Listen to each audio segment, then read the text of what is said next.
Hello friends, कैसे हो आप सब। इस पर्टिकुलर वीडियो में फ्रेंड्स हम मेहर और डावर को डिस्कस करेंगे। इससे पहले हम मेहर को डिस्कस करें, आप अपने साथ नोटबुक ले और जो भी नोट्स और कॉन्सेप्ट यहाँ हम डिस्कस करें उसको राइट डाउन करते रहें। तो फ्रेंड्स, सबसे पहले हम डावर में उसकी डेफिनेशन को डिस्कस करेंगे।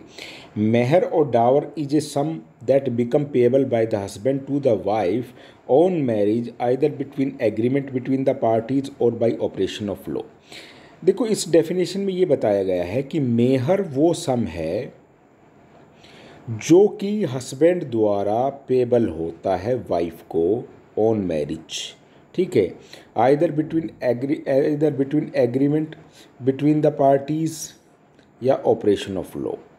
ठीक है, इसके जो मेहर और डावर वो सम होता है जो हस्बैंड द्वारा वाइफ को मैरिज के समय में, जो कि उनके एग्रीमेंट के द्वारा या बाई ऑपरेशन ऑफ लॉ के द्वारा पेबल होता है। ठीक है, इट में भी आइदर प्रॉम्प्ट हो सकता है या डेफर्ड होता है, यानी कि मुज्जल हो सकता है या मुज्जल हो सकता है। According to Mulla, dower is a sum of money और other property which the wife is entitle to receive from the husband in consideration of marriage. Mulla के अनुसार ये कहता है कि डावर वो सम ऑफ मनी है या वो प्रॉपर्टी का जिसमें वाइफ जो इंटाइटल होती है हस्बैंड से इन कंसिडरेशन ऑफ मैरिज, मैरिज के कंसिडरेशन के लिए वाइफ जो है इंटाइटल होती है।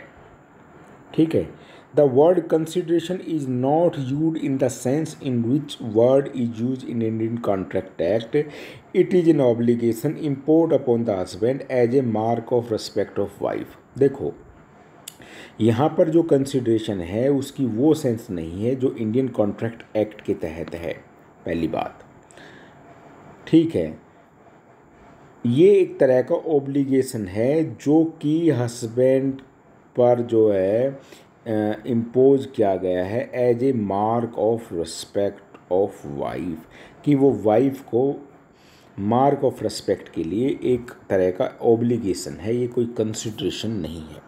ठीक है, जैसा कि इंडियन कॉन्ट्रैक्ट एक्ट में जो कंसिडरेशन की डेफिनेशन है, जो सेंस है इंडियन कॉन्ट्रैक्ट एक्ट के तहत, वो सेंस यहाँ पर नहीं है। ठीक है, अब इसमें फ्रेंड्स एक केस को हम डिस्कस कर लें। Abdul Kadir versus Salima. Dower under Muslim law is a sum of money और other property promised by the husband to be paid or delivered to the wife in consideration of marriage, even when no dower is expressly fixed or mentioned at।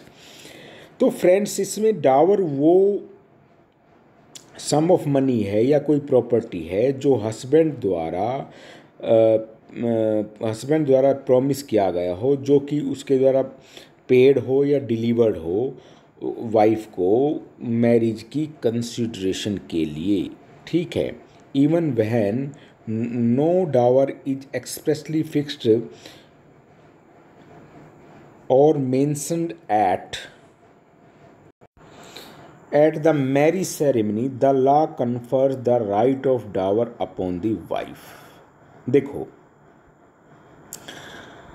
इसके अलावा हम अगर डावर अगर fix भी नहीं किया गया है ना, तो भी डावर का राइट जो है वाइफ को रहेगा। अगर मैरिज के समय डावर फिक्स नहीं किया गया तो भी डावर रहेगा। The above opinion are based on the argument that marriage is a civil contract and dowry is a consideration for the marriage, but it is submitted that above opinion are erroneous, because even in those cases where no dower is specified at the time of marriage, marriage is not void on that account, but the law required that some dower should be paid to the wife। देखो, ये कहता है कि जो ये opinion है, ये एक तरह का ओपिनियन इस बेस पर है कि जो मैरिज है वो सिविल कॉन्ट्रैक्ट है और डावर जो है एक तरह का कंसिडरेशन है फॉर द कॉन्ट्रैक्ट के लिए। But it is submitted that इस प्रकार का जो ओपिनियन है वो गलत है, क्योंकि डावर जो अगर बिकॉज अगर at the time of marriage अगर डावर को स्पेसिफाई भी नहीं किया गया है तो मैरिज वॉइड नहीं होगी, पहली बात।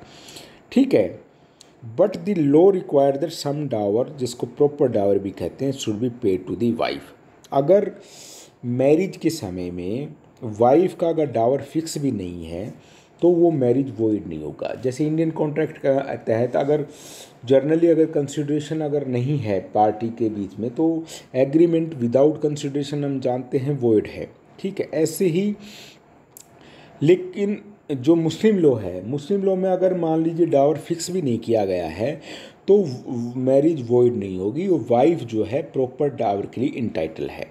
ठीक है, अब्दुल रहीम has observed it is not a consideration proceeding from the husband for the contract of marriage, but is an obligation imposed by the law on the husband as a mark of respect for the wife, as evident from the fact that non-specification of dower at time of marriage does not affect the validity of marriage।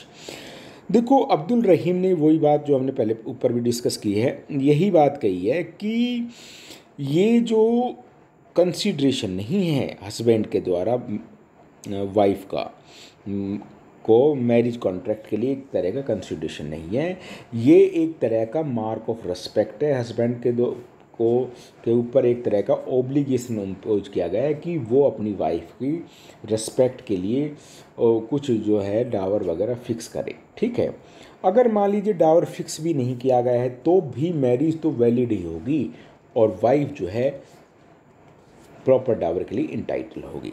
ठीक है friends, अब friends हम importance of Dawar को discussing करेंगे। देखो, जो मेहर है वो is so necessary to marriage that if it were not mention at time of marriage और in the contract the law will be presumed by it by virtue of the contract itself. देखो, मेहर इतना ज़रूरी है marriage के लिए कि अगर वो मैरिज के समय में फिक्स नहीं भी किया गया है, ठीक है, तो ये लॉ ये प्रिज्यूम करेगा कि कॉन्ट्रैक्ट के में अगर मैरिज का कॉन्ट्रैक्ट हुआ है तो इसका मतलब मेहर भी है। ठीक है, तो अगर मेहर, वैसे तो मेहर को कॉन्ट्रैक्ट में, मैरिज के कॉन्ट्रैक्ट में ही फिक्स कर दिया जाता है, यदि फिक्स नहीं भी हुआ है तो भी उसकी फिक्सेशन के बारे में लॉ प्रिजम्पशन करता है। ठीक है, even if there is an stipulations on the part of the woman before marriage to forgo all her right to dower, or even if she agrees to marry without any dower, the stipulations or agreement will be invalid। ये कहता है कि अगर कोई स्टुपुलेशन है women के part पर marriage से पहले कि वो सारे अपने डावर को फोरगो कर देगी, या वो एग्री हो जाए कि वो मैरिज को विदाउट एनी जो है डॉवर करती है, तो इस तरह की स्टुपुलेशन या टर्म्स ऑफ कॉन्ट्रैक्ट जो है इनवैलिड होगा। ठीक है, the object of dower is three folds. देखो, हम अब फ्रेंड्स हम ऑब्जेक्ट को डिस्कस कर लें तो ये हमें पहले ही बताया, फिर बताता हूँ। इसका जो मेन ऑब्जेक्ट है, to impose an obligation on the husbands as mark of respect to the wife, कि वो एक तरह का ऑब्लिगेशन है जो हस्बैंड पर इम्पोज किया जाता है कि वो अपनी वाइफ की रिस्पेक्ट करें, पहली बात। Number 2, to place a check on the capricious use of divorce on the part of the husband, कि हस्बैंड के द्वारा जो आर्बिट्रेरी अगर कोई एक्सरसाइज किया जाता है डाइवोर्स का तो वो उस पर रोक लगाए। Number 3, to provide for her subsistence after the dissolution of her marriage as that she may not become helpless after the death of her husbands और termination of marriage by divorce, कि एक तरह का वो हस्बैंड के द्वारा एक तरह का सब्सिस्टेंस अलाउंसेस वगैरह कुछ दिए जाता है, ताकि अगर मान लीजिए मैरिज किसी भी कारण से डिसॉल्व हो जाए, डाइवोर्स के कारण हो जाए या डेथ के कारण हो जाए तो वाइफ जो है हेल्पलेस ना रहे, ठीक है, वो अपना जो है मिनट गुजारा कर सके। तो इस इन ये जो है मेन पर्पज़ है। तो फ्रेंड्स, इस पर्टिकुलर लेक्चर में हमने डॉवर की डेफिनेशंस और उसकी इम्पोर्टेंस और ऑब्जेक्ट को डिस्कस किया। नेक्स्ट लेक्चर्स में हम क्लासिफिकेशन ऑफ डॉवर को डिस्कस करेंगे। I hope that you are enjoying my lectures on the Muslim series.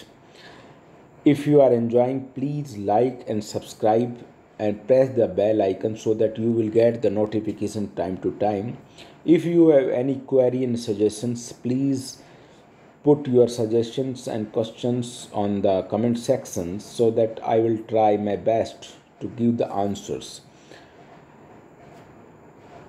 I hope you will appreciate my lectures and have a nice day. Thank you.